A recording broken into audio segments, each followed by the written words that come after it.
پچھلے چند ماہ پہلے کی بات ہے. ویسے ہی کبھی کبھی آپ کو پتہ ہے بندہ ڈاؤن ہو جاتا ہے. تو میری وائف کے بارے میں تھوڑا پریشان تھا کسی وجہ سے. تو میں کافی پریشان نظر آ رہا تھا. تو انہوں نے مجھ سے ایک بات کی. انہوں نے کہا کہ آپ بہت پریشان لگ رہے ہیں. میں نے کہا جی بس آپ کی وجہ سے ظاہر ہے کچھ ہیلتھ ایشوز وغیرہ جو بھی ہے آپ کو پتہ ہے چلتے رہتی ہیں چیزیں. تو میں تھوڑا پریشان ہو گیا. تو انہوں نے ایک بات کی, اتنا اسٹرانگ جملہ وسیم بھائی کہ میرے رونگٹے کھڑے ہو گئے ان کا یہ جملہ سن کے. شی سیڈ کہ دیکھیں آپ اس لیے پریشان ہیں نا بیکاز یو لو می, آپ مجھ سے پیار کرتے ہیں. تو شی سیڈ کہ آپ سے زیادہ پیار مجھ سے اللہ کرتا ہے. سبحان اللہ. تو یہ بات ہمیشہ یاد رکھیں کہ اگر یہ کچھ آیا ہے اللہ کی طرف سے نا تو یہ اس میں خیر ہی ہے اللہ کی طرف سے. تو اس سینٹینس نے مجھے اتنی تقویت دی وسیم بھائی کہ واقعی دیکھیں ہم اپنے چاہنے والوں سے کتنا پیار کر سکتے ہیں ایک حد تک.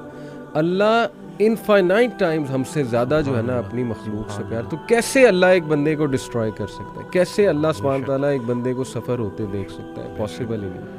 بے شک. میں اکثر یہ بات کرتا ہوں کہ اخلاقیات میں الہیات کو شامل کرنا ہے.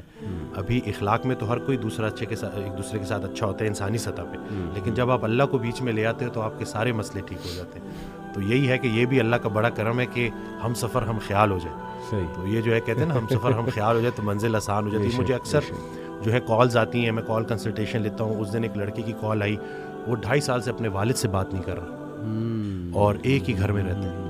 تو میں نے اس کو کہا کہ تمہاری دعاؤں کا سارا ذخیرہ تمہارے والد کے پاس ہے. اور پھر وہ ایک آڈیو میں سن رہا تھا تو اس میں تو کہتے ہیں کہ نیک انسان کو دیکھنا بھی نیکی ہے. تو میں سوچ میں پڑ گیا اور پھر ایک دم سے نا مجھے میرا وہ ڈاٹس کنیکٹ ہوئے سارے نا, خیال میرا وہ بنتا گیا کہ لیٹس سے اگر گھر میں بوڑھے ماں باپ ہیں اور آپ ان کے پاس جاتے ہیں اور ان کو مسکرا کے دیکھتے ہیں اللہ تو حج مقبول کا ثواب ہے. کہ کیا مطلب ویزا لگے گا نہیں لگے گا, جاؤ گے نہیں جاؤ گے, لیکن صرف مسکرا کے دیکھنے سے.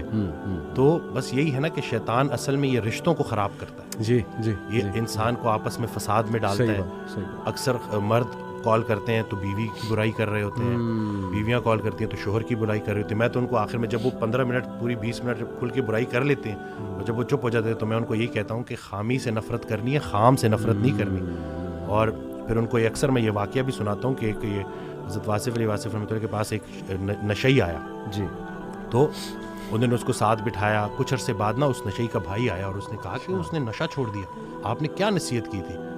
تو کہتے ہیں میں نے کوئی نصیحت نہیں کی تھی, میں نے صرف محبت کی تھی. سبحان اللہ. تو یہ جو زمینی سفر ہے نا, اس میں اگر کوئی ایک چیز آسمانی ہے تو وہ محبت ہے. صحیح بات. اور اللہ کی رسول پاک صلی اللہ علیہ وسلم سے جو محبت ہے وہی اگر آپ کو عطا ہو جائے اور آپ اس ریفرنس سے دیکھو اور اس محبت کے ذریعے چلو, تو میں کہتا ہوں کہ کوئی ایسا مسئلہ نہیں ہے جو حل نہ ہو سکے.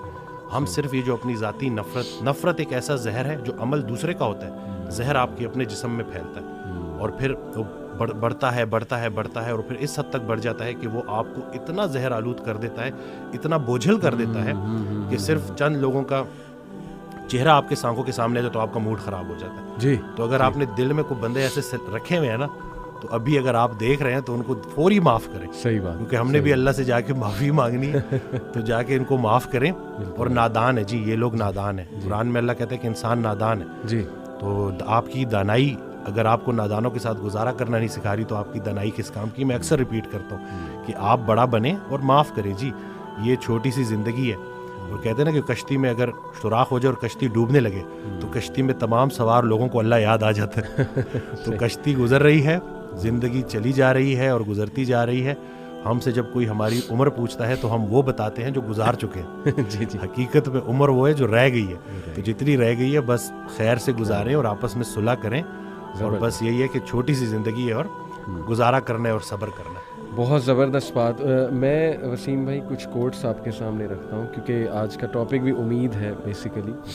یہ کوٹ ہے جی کہ اگر آپ سوچ رہے ہیں کہ ہر چیز آپ کے ہاتھوں سے نکل رہی ہے اور حالات آپ کے موافق نہیں ہیں تو ایک دفعہ اس درخت کے بارے میں ضرور سوچنا جو ایک ایک کر کے اپنے تمام پتے کھو دیتا ہے لیکن پھر بھی کھڑا رہتا ہے, اس امید پر کہ بہار کے دن ضرور آئے. سبحان اللہ.